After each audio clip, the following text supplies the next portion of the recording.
The time is 10:08 p.m., May 19th, Texas.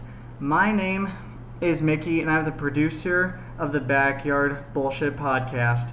And with me today is Dealer and Coolhand. Why don't y'all introduce yourselves? Hey folks, I'm Dealer. I'm ready for another episode.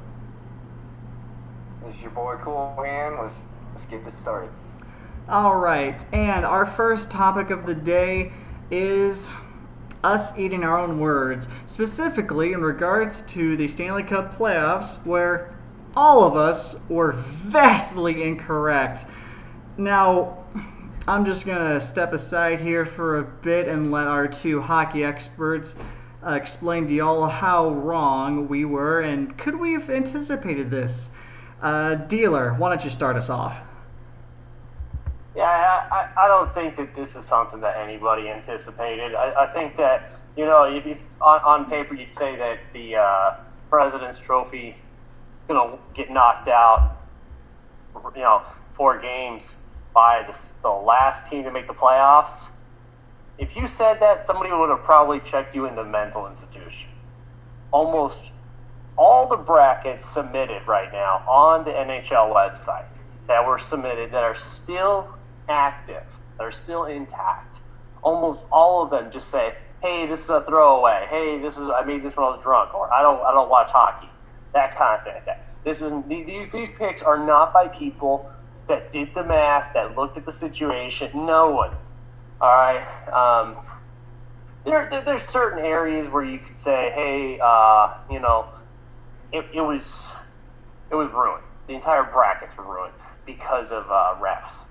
I think that you could definitely say that, especially for the Golden Knights area. I think that there were some areas where the team just flat out didn't come to play, like the Pittsburgh Penguins and the Tampa Bay Lightning. Tampa Bay Lightning thought the playoffs were over after 6 minutes into the first period of Game 1. They said, whoop, we got 3 goals, pack it up, let's go home. After that, round 1 just fell apart. No one could have guessed that. Yeah, that was that first round was unbelievable. More of the lower seeds won. All the wild cards won. I mean, it was just, but that's hockey. Hockey is so spread out, and the talent is so even among the higher end teams that. But there's no reason the Tampa Bay Lightning should have lost. I mean, they had arguably the best regular season of all time, and cruise to the playoffs were done for about a month before they even had to get in. And, Yeah. Everybody had the Lightning winning it. Most people had them winning it at all. Yeah, honestly, they did. And to refresh the listeners, out of the Eastern Conference, all 3 of us here did pick Tampa Bay to come out as the representing team for the Stanley Cup Finals. And out of the West, oh boy, myself picked the Calgary Flames to represent the West. Coolhand here picked the Winnipeg Jets, and Dealer picked the Golden Knights out of Las Vegas to represent the West. And we were all effing wrong. Yeah, I think one of the things, I'll say this, for the Golden Knights, my pick, I feel like, actually put in the effort and came closest of the most that were set, right? Because Golden Knights made it all the way to Game 7 and got, I think it was, maybe 10 minutes away, and then things just nuclear meltdown. That was one of the biggest collapses I think fans have seen in sports history. And one of the really bad things about this is it came at the hands of the refs. The NHL admitted that they made the wrong call on the call for a major on Cody Eakin to Pavelski. They made a reaction. They guessed. They looked at Pavelski, who already had a hurt jaw. They saw him bleeding on the ground, and they assumed, as Cody Eakin does, is that he would push up with his stick on the face-off. Now, a lot of NHL fans out there saw the Hurricanes game the very next night against the Capitals, and they counted the stick to the chest of the opposing player off of a face-off happened 17 times the very next game. that is something that is an extremely normal event. Now, I'm all on board for the whole, okay, it's playoffs, certain things don't get called, like that didn't get called 12 times, cross-checking, okay, fine. But the problem that I have here is that they issued a 5-minute major when it wasn't, and it's non-reviewable. They should have been exactly. 2 minors. Absolutely. They should have been a minor on each of them. I think that it could have been a 2-minute cross-checking on Cody Eakin and a 2-minute interference call on Tuck. And that's what I believe. But I agree with you on that. And I firmly believe that before you issue a major, you should be able to review it. Because in almost all sports that you can do that, right, that you can issue something so large as like a home run, you can review it. In football, you can review it, right? You can review these plays, but in hockey, you can't. Well, just add that to football. Like, literally this last season, they added the ability to review pass interference calls. Right. Absolutely. So it was a reactionary thing. And I get it. We didn't know that we needed to have it before. Just like, how the Saints happened to the Saints. The Saints had to fall victim to a bad call. So it's the same thing happens to the Golden Knights here. Unfortunately, it's something that came toward the end of the season, right? You see one of their major figures bleeding on the ice like that. It's unfortunate. It gave a lot of momentum to the Sharks. The Knights should have put an end to it. They couldn't. They were able to rally back, which I say says a lot about the Knights by getting a game-tying goal and forcing it into overtime. The fact that they called a major right there is inexcusable. I agree with you that it was a wrong call and truly changed the momentum of that series. It really did. It was the Sharks were dead and buried. I mean, down 3-0, they really weren't creating anything, and all of a sudden that happens, and they're now ahead in the Western Conference Finals. Yeah, and then if you look at it, so you could say, okay, well the Sharks got a really good break there. Okay, that's fine. But then what happened to the Sharks in Game 7 of the second round when they faced the Avalanche? The Sharks also got away with something unbelievable.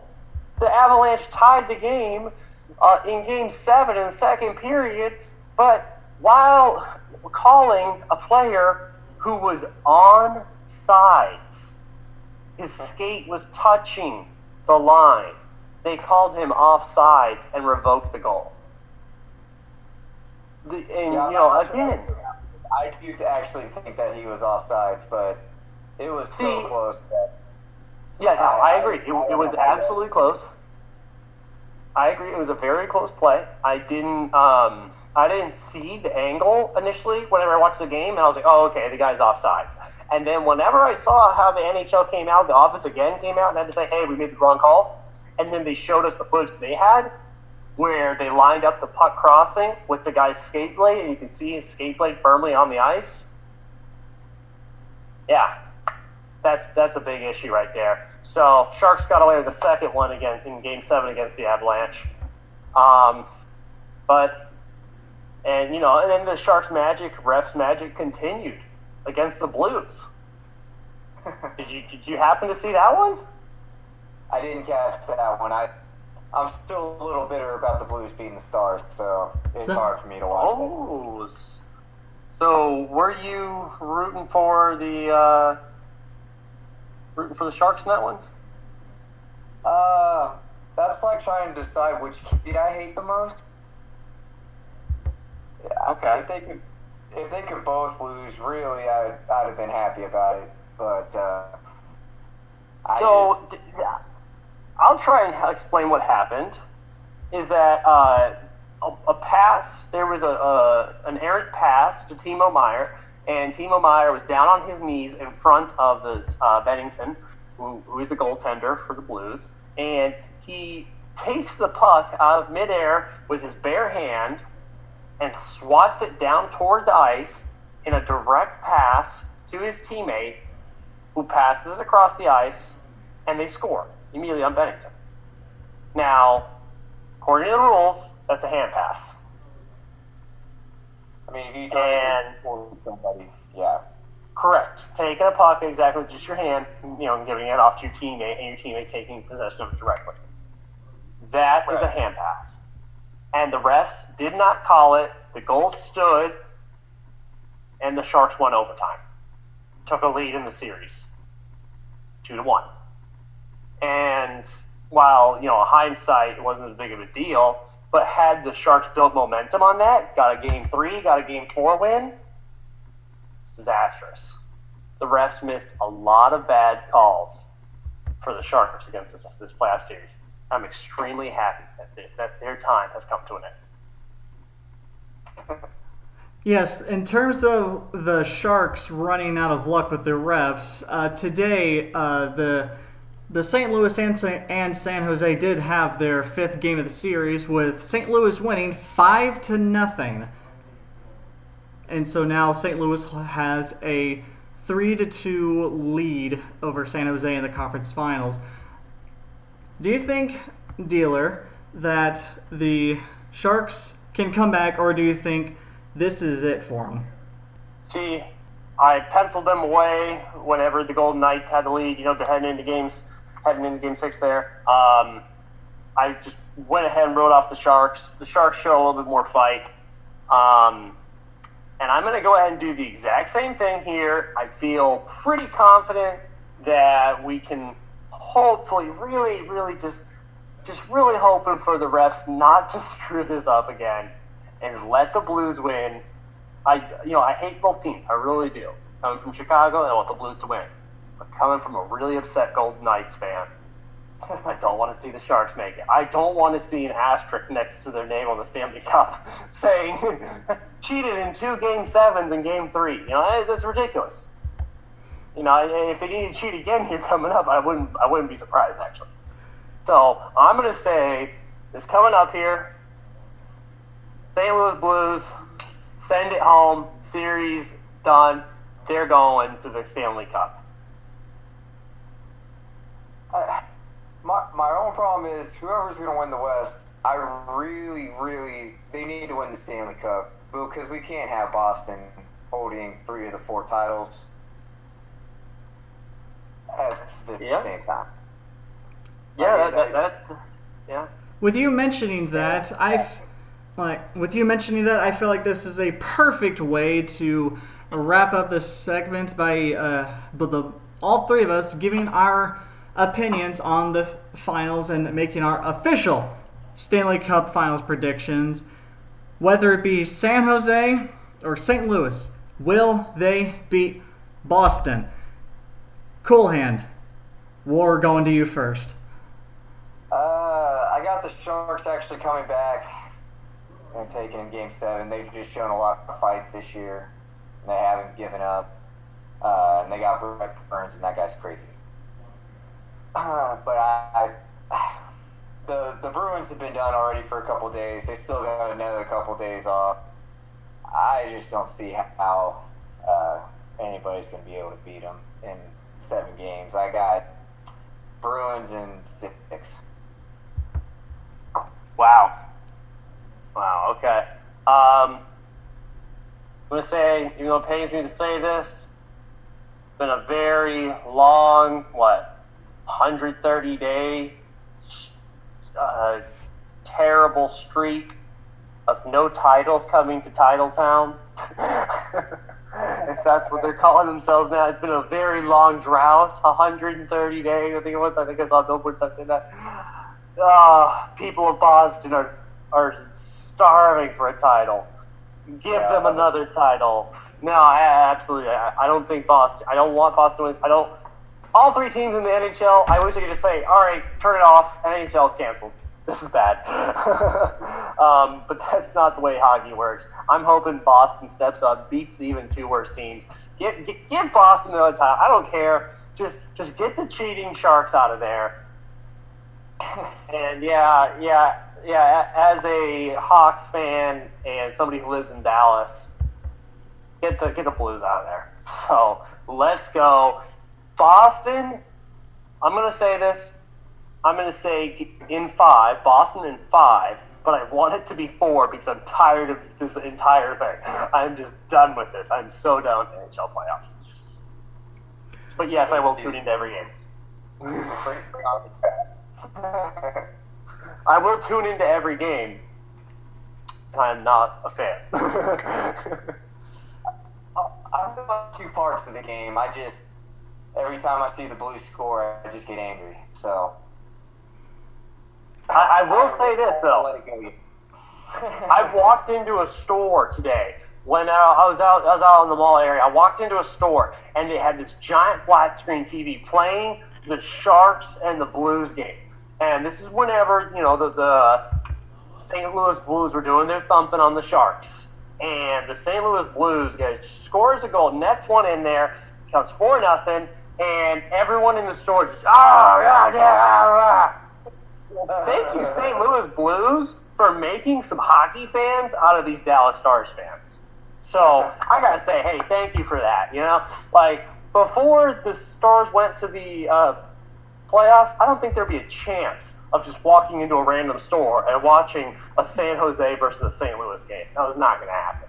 But so I gotta say, thank you for the playoff berth, NHL. I appreciate it. It brings the best out of you. So yeah, it was pretty solid there. I am joining the both of you in favoring Boston to win the Stanley Cup Finals. As much as I don't want Bill Burr to be smug and him bragging about his hometown's sports titles, if the San Jose and St. Louis series goes to 7 games, I'm actually going to also go Boston in 5, regardless of who their opponent is. Just that time off really does matter. So, Boston in 5. Let's see what happens. In the meantime, we also have another winter sport to discuss as the NBA playoffs are progressing as well in the conference finals. And in terms of our predictions for this sport, we weren't entirely wrong.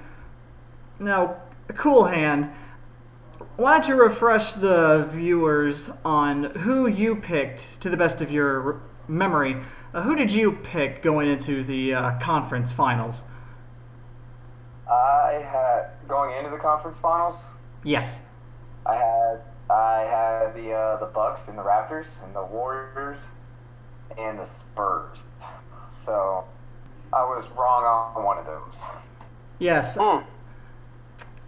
Dealer, best I recall, you had Houston going to the conference finals along.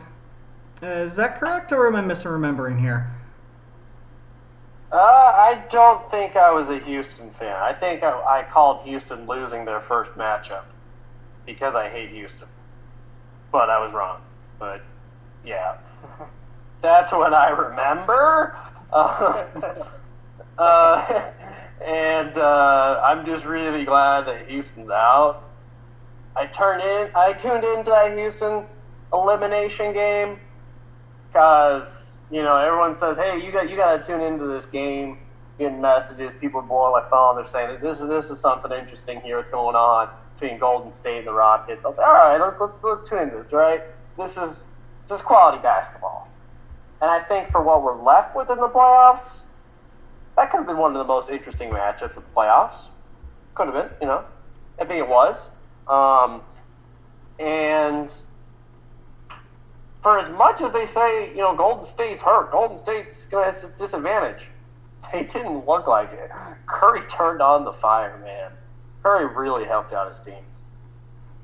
Yes. Well, people forget that the Warriors won a championship without Kevin Durant, and they were one Draymond Green kicking LeBron in the nuts away from winning 4 in a row and 2 without KD. Wow. Yes, people do seem to forget that the Warriors were a championship caliber team prior to Kevin Durant joining them.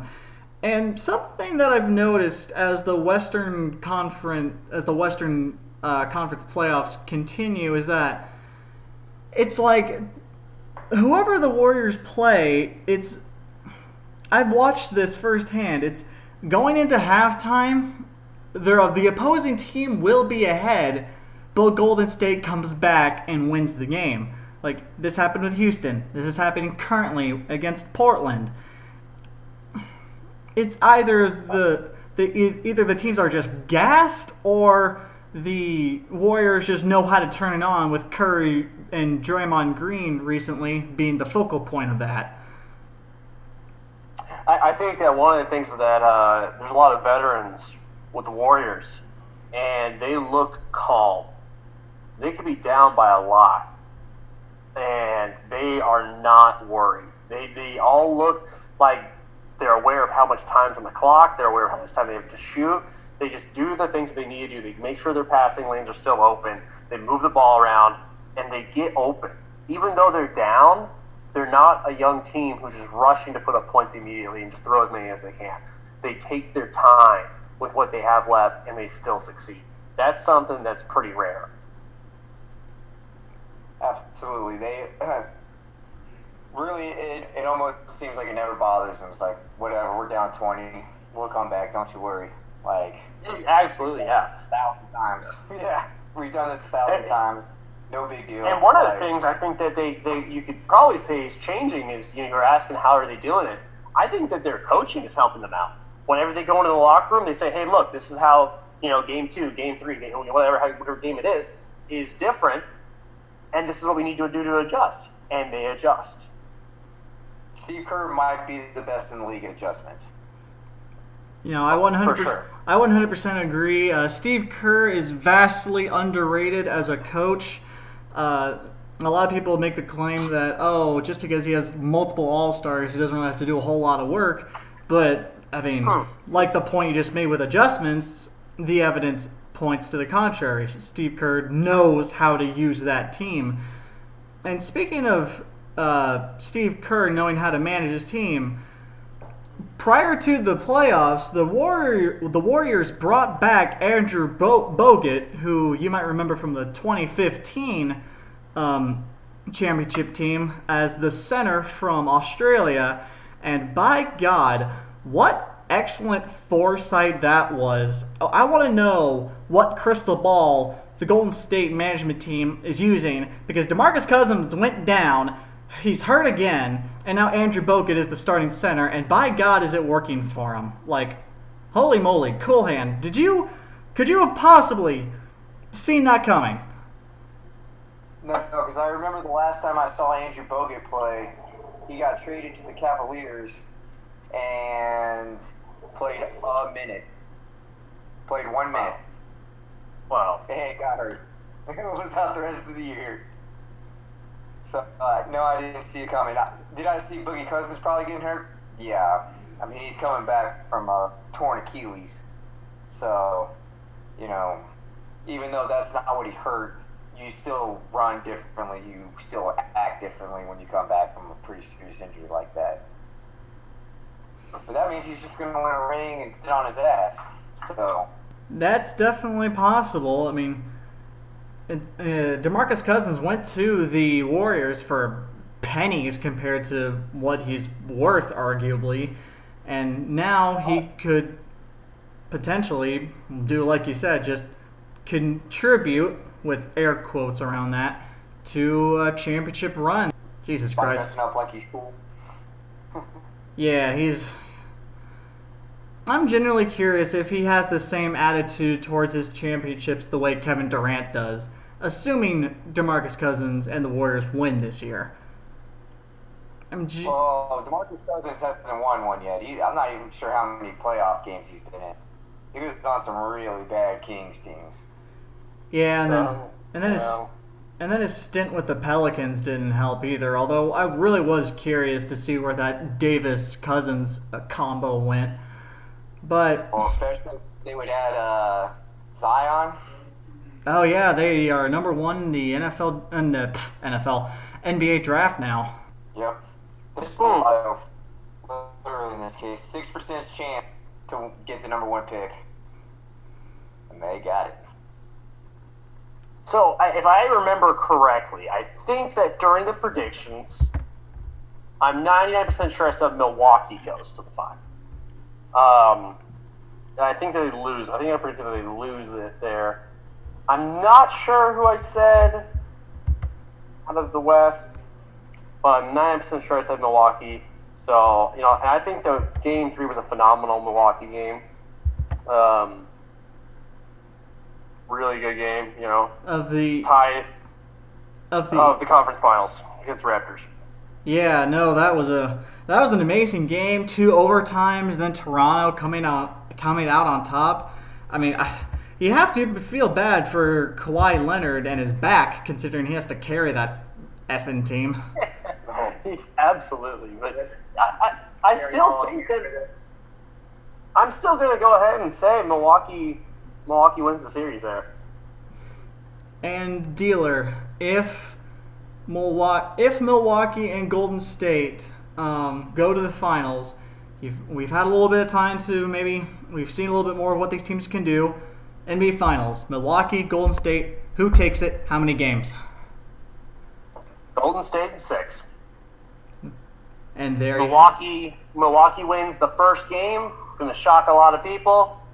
Golden State's going to get their act together, and that's all I'm saying. I think that Milwaukee's got having an MVP kind of guy scares opponents, right? You know you need to guard him. You don't know how much you need to guard him, because with Golden State, that's the problem. Where if you put somebody on a star, right? On Golden State, there's plenty of people that step up besides Curry that can step up and take the lead. But with Milwaukee, you kind of can just smother the MVP. When it comes to the depth of both teams, it really is a close matchup. Like you mentioned earlier, Golden State can have their other 2 All-Stars, Draymond Green and Klay Thompson, step up.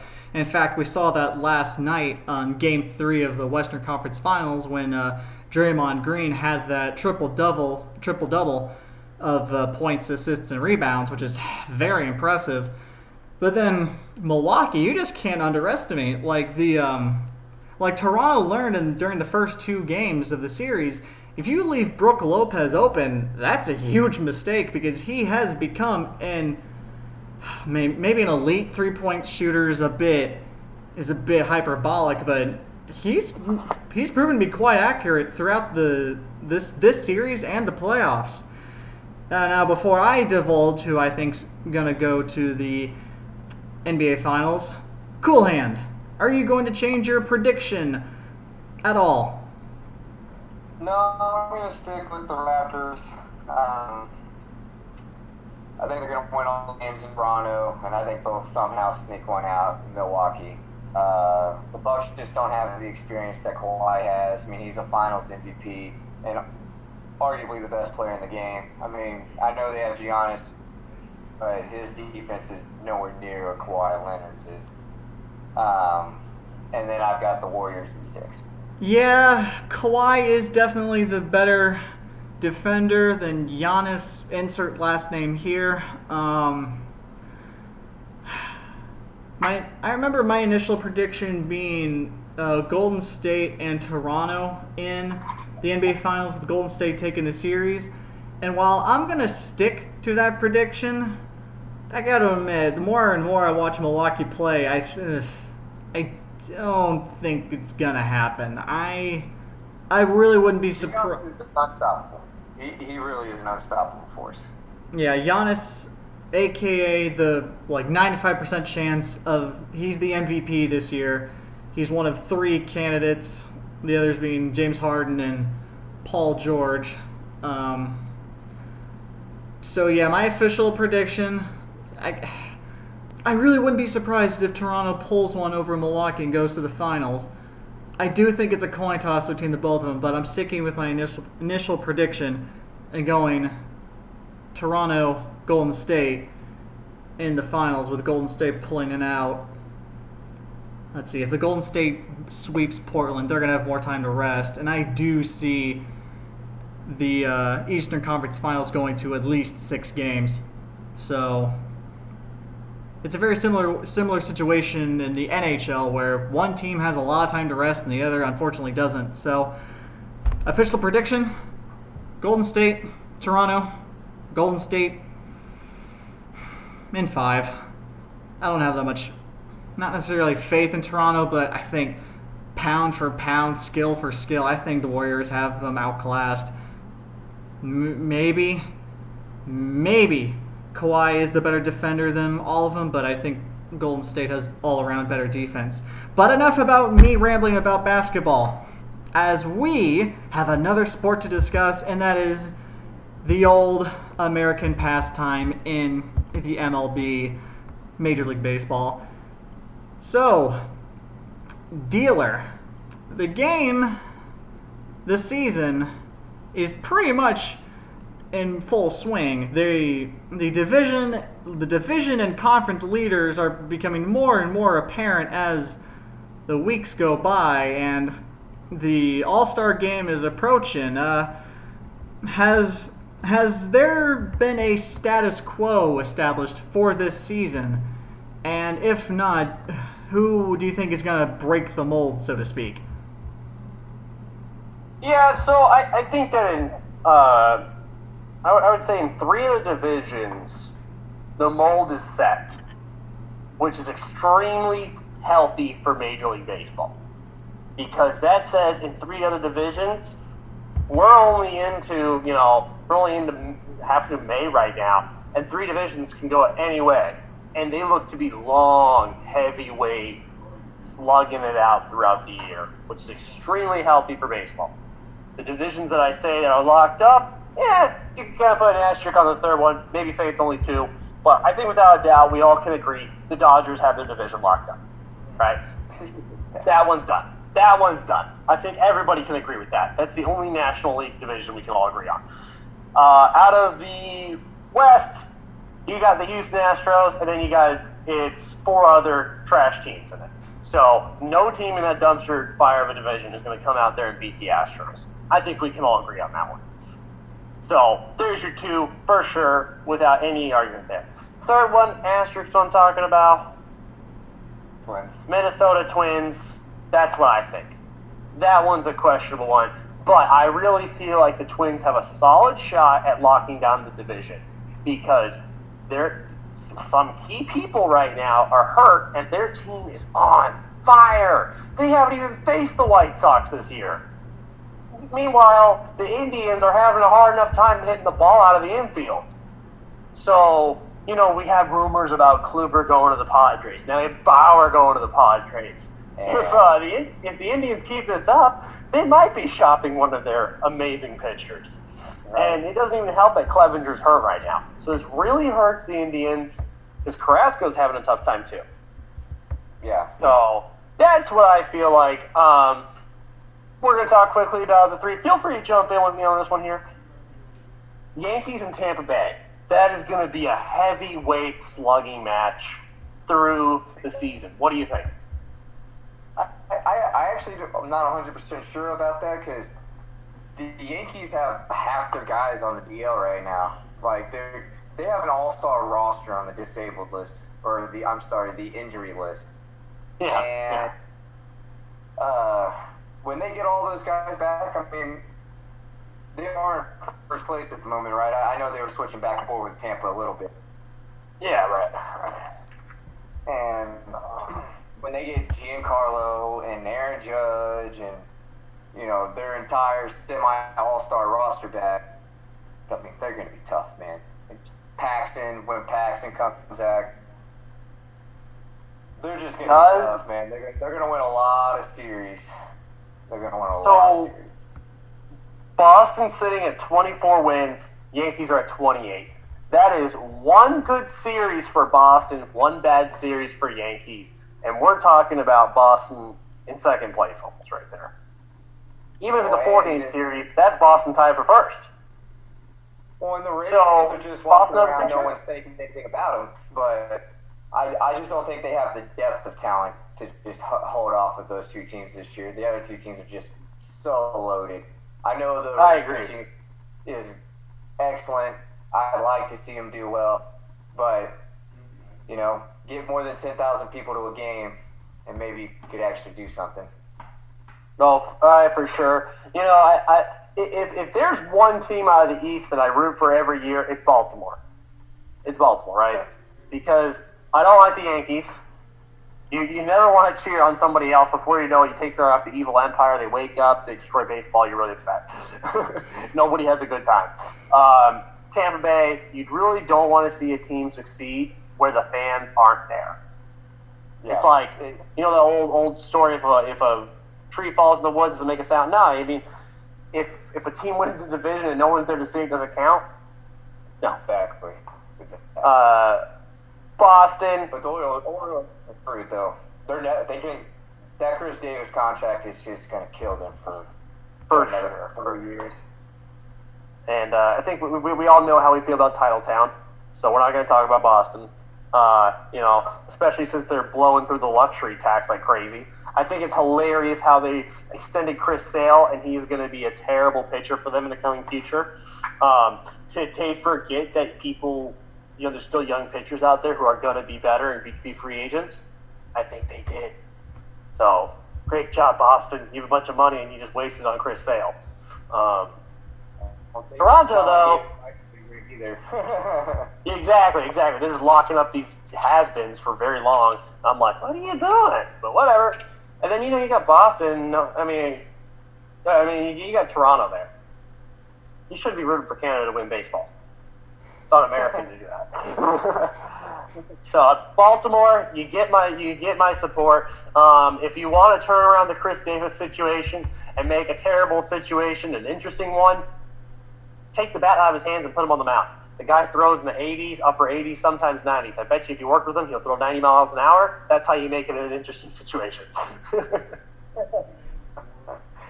Send him down to the minors. Like, you need to go down to the minors and learn how to pitch real quick. We're going to pay $25 million a year for another 4 years. They're going to pay something. Because they can't just eat that entire contract. Baltimore Orioles have given up 2 home runs per game all season long. They're on pace for over 300 home runs given up. It's insane. Find pitching where you can. Just find some pitching where you can. Speaking of 2 home runs, we're going to talk about Jeter's boys. Coming into yesterday night, the Marlins had only hit 3 home runs through the entire month of May. And that's 18 days through May. 3 home runs. In one inning, the Minnesota Twins hit 3 home runs off the Mariners. That should tell you how bad the Mariners are and how bad the Marlins are. Well, I do like to think that the market kind of corrected itself because, all these good teams were doing kind of bad in the first month and all these bad teams were doing good in the first month, and it's kind of corrected itself. Most of the teams that we thought were going to do well are doing well, other than the Twins. But basically everybody else is like, well, that's not really a surprise. And, I agree. What is a surprise, though? Is Oakland being in last place a surprise? Is that a surprise? No, I think a bigger surprise is that the Rangers lead the league in runs and have a losing record. Well, that's because they have no pitching. Right. This is not really a surprise, but it is very disappointing. I agree with you right there. I think that so let me ask you a tough question here. Mike Minor,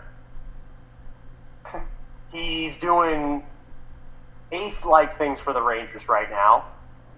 He's their only sign of hope this year for pitching-wise. He still has an option left for next year. Yeah, it's a team option too, so. It's a team option.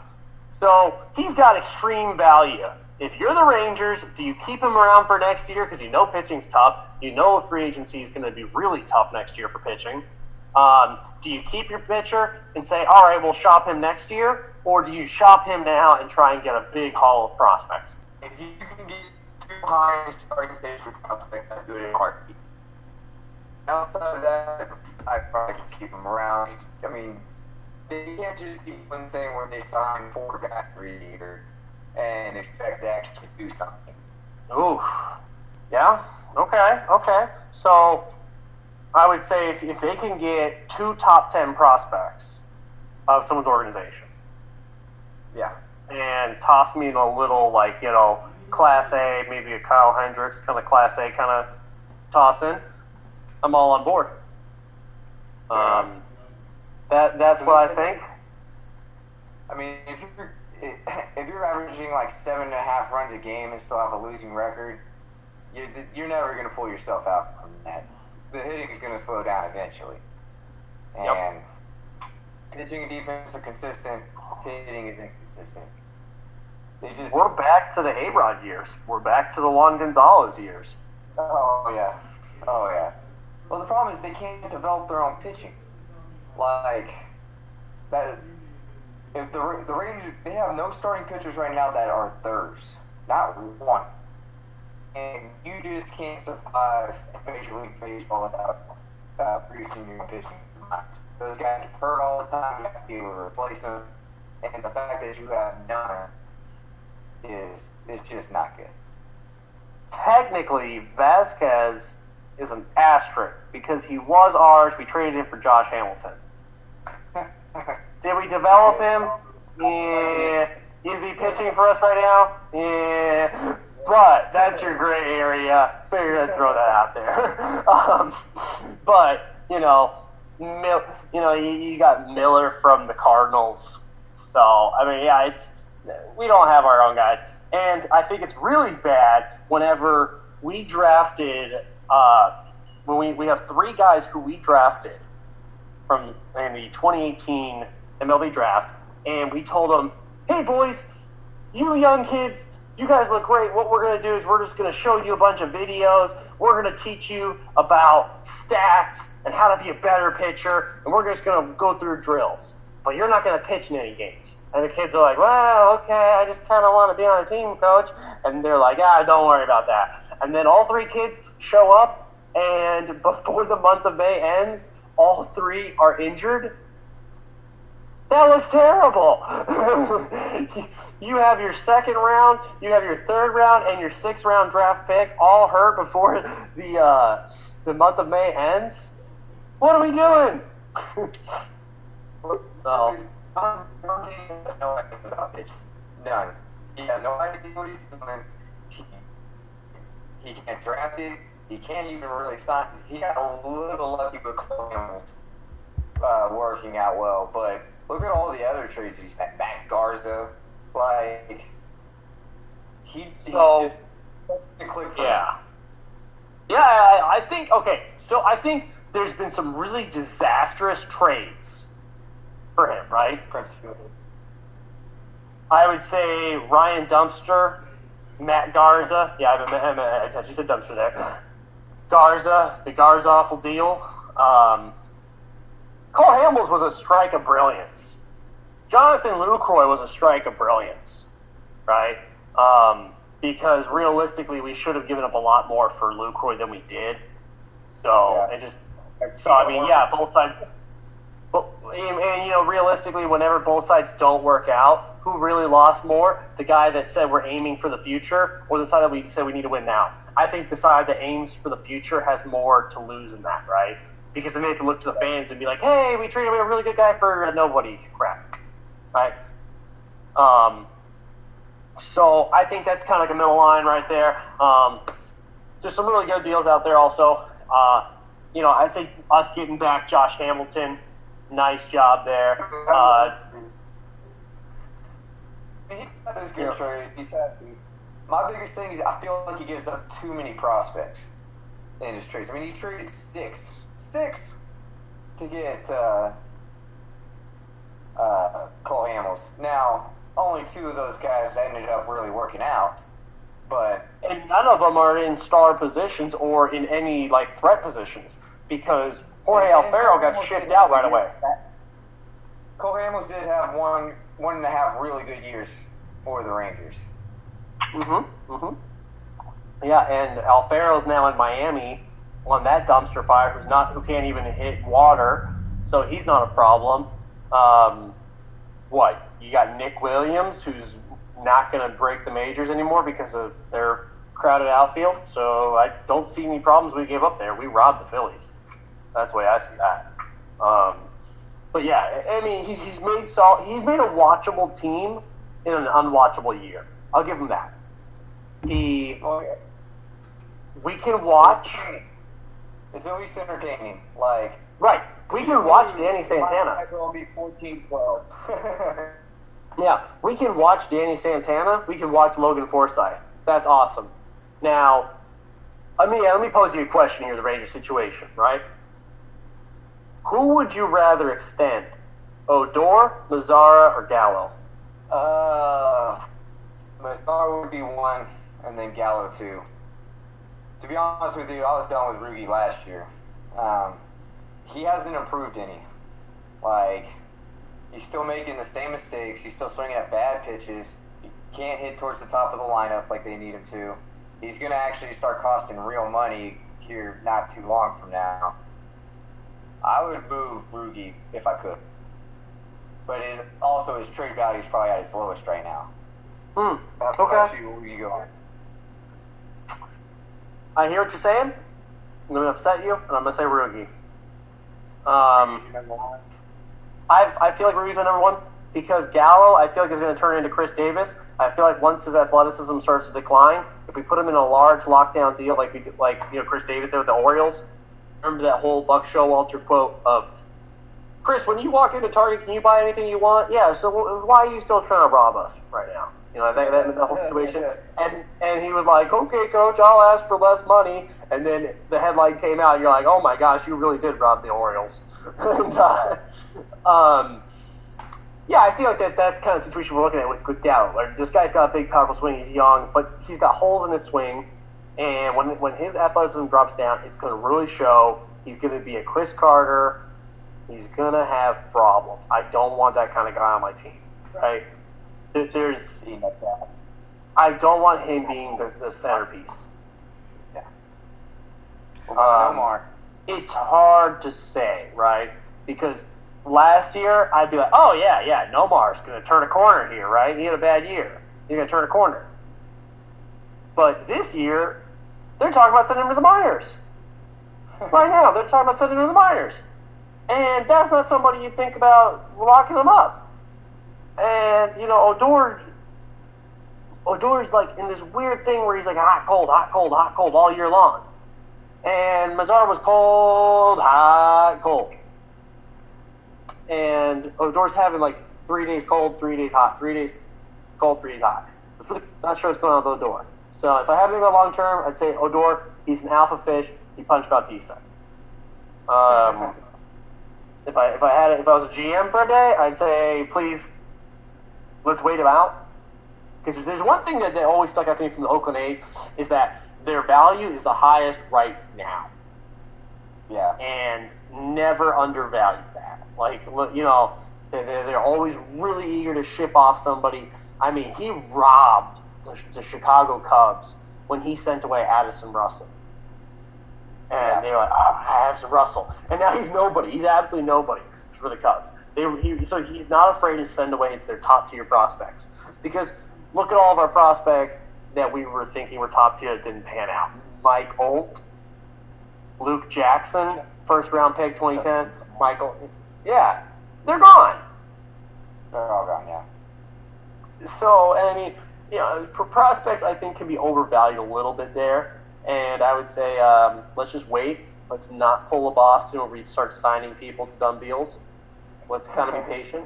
I think Houston's making some dumb deals. I think that they locked up Verlander for way too much money. Oh, yeah. But well, the thing is, Rugi's already semi-locked up. I mean, Gallo and Mazzara are just now hitting salary arbitration. So they've got a few years. There's no need to Matt Moore this thing. I agree with what the Rays did. You know, wait it out, see him. I mean, Gallo's never going to fix the holes in his swing. But if he does learn to hit the ball the other way and hits 270 and matches 50 home runs, then they're not. What kills Chris Davis is he can't go the other way. He can't physically do it. And so all these shifts that they run now are just killing. You know, if he was playing, 20 years ago, he wouldn't be having these issues. But when you got got a guy freaking playing Rover, it takes away all their power. Not take away all their power, but they have to either hit a home run or it's going to be an out. So we're talking about letting guys walk, right? We're talking about just letting Gallo walk off the team. Maybe trading him, right?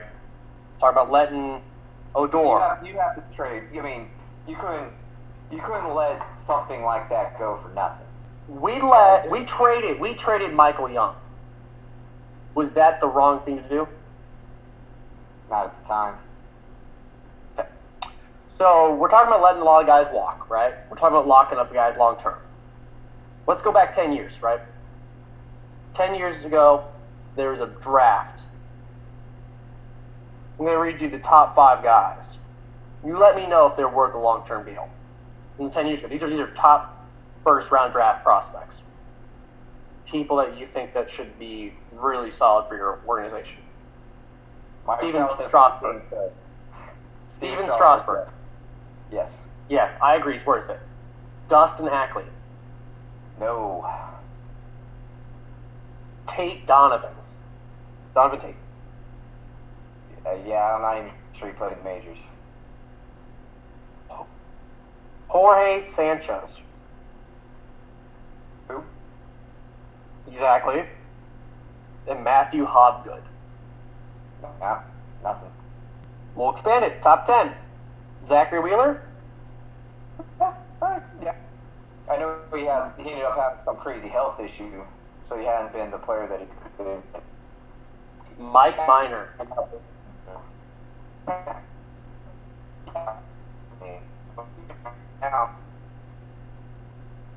Mike Minor was a stud for the Braves until he just his wheels fell off and he had to go into reliever bullpen mode. Oh, he got the drill bit. Yeah. Mike Leake. I'll tell you, he's had a pretty solid major league career. I wouldn't sign him to some huge crazy deal, but I mean, he's been around basically the whole time. He came up pretty quick, and his pitch has been an average major league pitcher. This one should be easy for you. Jacob Turner. Exactly. And the last one is Drew Storen. He had a pretty decent career as a reliever for the Nats for a while. But I wouldn't sign him to a long-term deal. Yeah, it says that whenever he was drafted, it said the Nationals will try and make him a starter. Didn't really pan out, but yeah, I think it's interesting when you look at 10 years ago who's worth a long-term deal. A lot of those guys in the first-round draft just aren't worth it. Who was taking 7 picks after Drew Storen? Oh, it sounds like a fishy question to me. Oh, good job. Yes, sir, Mr. Mike Trout. So you never know. You never know. Mike Trout is maybe the best player ever, certainly probably the best right-handed player, at least in a very long time. So yeah, I agree. Is Mike Trout worth almost $500 million? Yes. Yes, he is. I agree. I absolutely agree. I think that if there's any player that you back up the ATM for and you rob the money machine for, it's him. I mean, you certainly can't let the best player in the game walk. I mean, he's already a Hall of Famer. And he's still in his beginning of his prime. I mean, if they would have let him walk, their fans would have never forgave him. Is he doing what he needs to do to be the face of baseball? I think that's an overrated thing. I don't think he needs to be the face of baseball. You know, he's an actual general good guy. You know, most people who are the face tend to be loud, obnoxious a-holes. I don't need him to be that. I just need him to go out and show how good he is. Go be Willie Mays, you know. Is it bad for baseball? Is it bad for baseball that the guy who got paid $500 million, almost $500 million, has never won a playoff game? Oh, that's the worst thing about for Mike Trout, it's not his fault. Like, there's only so much one player can do in the game. They remind me a lot of, like, the Redskins, the Washington Redskins, where it's just like, no, we're just going to continue this shit show. We're going to pay other people way too much money. And, you know, C.J. Wilson, Josh Hamilton, Albert Pujols, like, you know, we're in Los Angeles, we need to bring in stars. No, you need to reinvest that money into your scouting department and your player development department and actually develop some guys to come help this guy. Mike Trout bats .083 in the postseason. Does he take any blame for that there? Or is this just still a team loss? It's a team. The playoffs are a team game. And you win together and you lose together. And yeah, could he contribute more? Of course he could have. But how about you get him to the playoffs more regularly and he can fix that? That's fair. 3 games, 1 home run, 1 RBI. And he got caught stealing. It's tough. Yeah, I mean. So, you know, if you put all your emphasis on that, I mean, if you're putting your emphasis, if you put your focus on postseason, you're looking at somebody else like a Mookie Betts probably for postseason. Yeah. I mean, you know, there have been a lot of guys who aren't even really good players who had amazing postseason. Cody Ross, when the Red Sox won in 2011, I think, or whatever. Not when 2000. No. 2013? 2013. I mean, Cody Ross is not a good player, but he hit like 400 that playoffs. Maybe it was 07 when that happened. I can't remember. But I just remember him just having this unbelievable postseason and just not that great of an actual player. So Cody Ross won it with the Giants. The Giants, okay. 2010. That's right. And what I remember about Cody Ross was that they only claimed him so that somebody else couldn't get him. And the Marlins were like, oh, just keep him. Like, we don't want him back. You just have him. So I think it's really funny that we talk about that because you know, postseason success and everything. Sometimes people benefit from postseason success when they don't even make it there, and that's an interesting case, especially saying for Dan Uggla. I don't know if you remember him, but yeah. Dan Uggla went and got traded to the San Francisco Giants. He went 0 for 11 with 6 strikeouts. He also made 2 errors while playing second base. Then he was off the team. He got a World Series ring for that. He did. He got a World Series ring for that. So that was, I mean, I feel like I could do that. Do you think you can go 0 for 11 with 6 strikeouts? I'll do you one better, Coach. I'll sit my ass on the bench. You can pay me, and I'll take my ring. Thank you. I know there's a difference between hockey and baseball. Hockey, you actually have to be on there for a majority of the season. There's actually a percentage, right? You have to be there for the majority of the regular season, or you have to be like on the playoff championship roster whenever it wins to be on to put your name on the cup.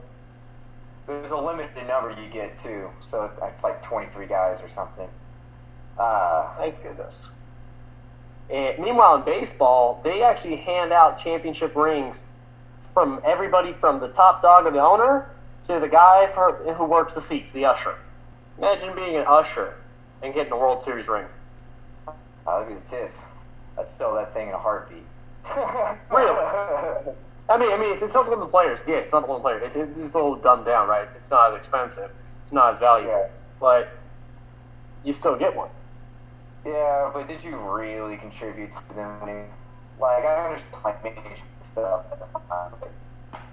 So, Texas Rangers World Series ring saying Coolhand on it. You're selling. Yeah, I mean, I didn't contribute. I didn't play. I didn't create a situation, an environment for people.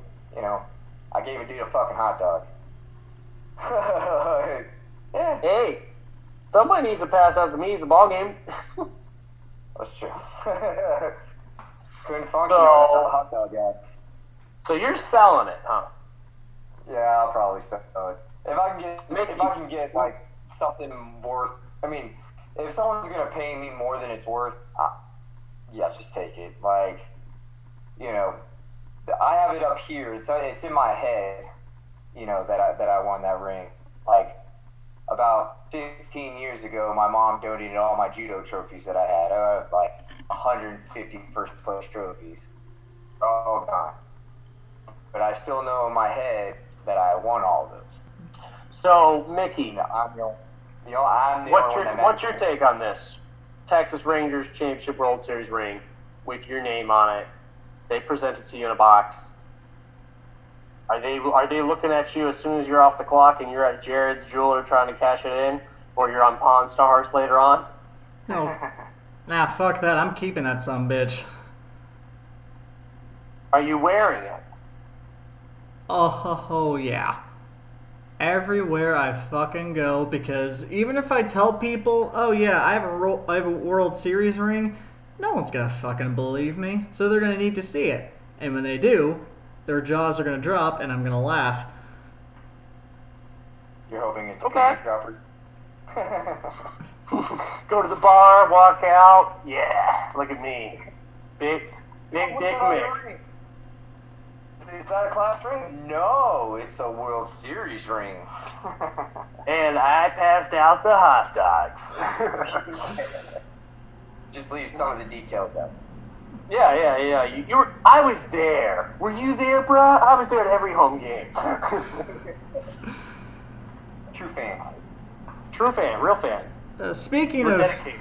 Speaking of true fans, if the way the Rangers season is going, if the All-Star game was to happen 2 weeks from now, if you had to pick one, maybe two, of the Texas Rangers to go to the All-Star game, who would y'all pick?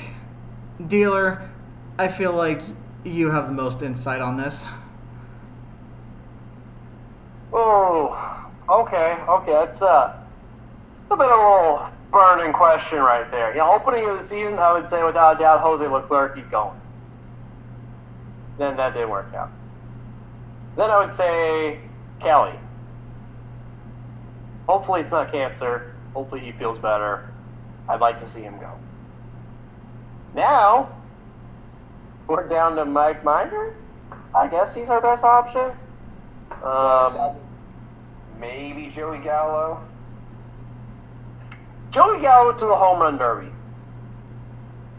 Yeah, I mean, that should just be a given. They should just put his name on the invitation card like the day after the home run derby the year before. I think we're going to see a really interesting home run derby now that prizes are back into the home run derby. What about Elvis Andrews or Shin-Shu Chu? No.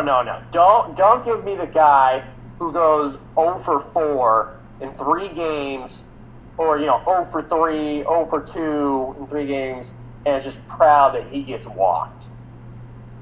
He is an old guy who only went yard against the Royals because a position player was pitching. Okay. His power again, and maybe it's his athletic ability, whatever it is, something is gone, and his eyes are what's his value. Because if you say, let's send Shin-Shu Chu to steal a base, everyone's going to close their eyes and change the channel. He's going to get thrown out. Simple as that. Okay? Now, Elvis Andrews, so Chu, just to wrap it up for Chu, he's not an all-star player. All that does not make sense to me. Andrews, having a power year, definitely the leader of the club. He's hurt right now. I don't know what's going on with his hamstring. I don't feel that comfortable sending him right now. He doesn't pop. he's like a hey, this guy's good, but he's not great year right now. And to tell you why, it's because if he was having a great year, we'd all be sweating that he's going to opt out of his contract at the end of this year. But he's only having a good year, and he's not having enough to opt out of his contract. Well, and to be honest with you, when it comes to hamstrings, ask Adrian Beltre about those. To be honest with you, I'd rather him take the All-Star break off. Rest, Yeah, deal with all that stuff. Like, send Mike Minor. That's who's probably going to end up being is Mike Minor. I don't really see anybody else. Maybe Elvis and Joey, but we'll see. So it sounds like Mike Minor to the All-Star game and Joey Gallo to the Home Run Derby. Indeed. Well, sounds like we have no counter options. No one's even mentioning Hunter Pence or Logan Forsythe. Okay, Hunter Pence is a dog and pony show right now. Okay? It's he went yard off of a position player in the Kansas City Royals. Okay, cool. He went, snuck one out. At Park over there in Pittsburgh. He hit a grand slam. It's interesting. Got robbed by Josh Reddick to lose the game. Yeah. And, he go yard in Houston. It's kind of like, oh, good boy. Does anyone get scared of Hunter Pence? No. No one's afraid of Hunter Pence. Is Hunter Pence going to keep it up through the year? No. Absolutely not. You want to make Mike Minor valuable, you want to shop him, you put him in the All-Star game. Remember, I don't know if you guys remember, when we traded Jesse Chavez to the Chicago Cubs last year, we got basically a nobody in return. That's what we're going to get for Hunter Pence. Because if you ask any club and say, hey, give me a top 10 prospect for Hunter Pence, they're going to be like, bye, click. That's going to be the end of that. If you ask them to give you a top 25 prospect, it's going to be, I'm not hurting that bad, click. Unless it's Cleveland. Cleveland might be dumb enough to do that. Needless to say, we're not going to get a fantastic prospect for Pence. I'd rather have the accolade go to Minor. And we will keep our eye on Mike Minor to see if he indeed continues his ace-like pitching for the Rangers and gets himself to the All-Star game. In the meantime, that will wrap it up for us here at the Backyard Bullshit Podcast. My name is Mickey, and I've been here with Dealer and Coolhand. Y'all have a good one. Travel safe, everyone. From all of us here at the Backyard Bullshit Podcast, thanks for listening. Have a good night.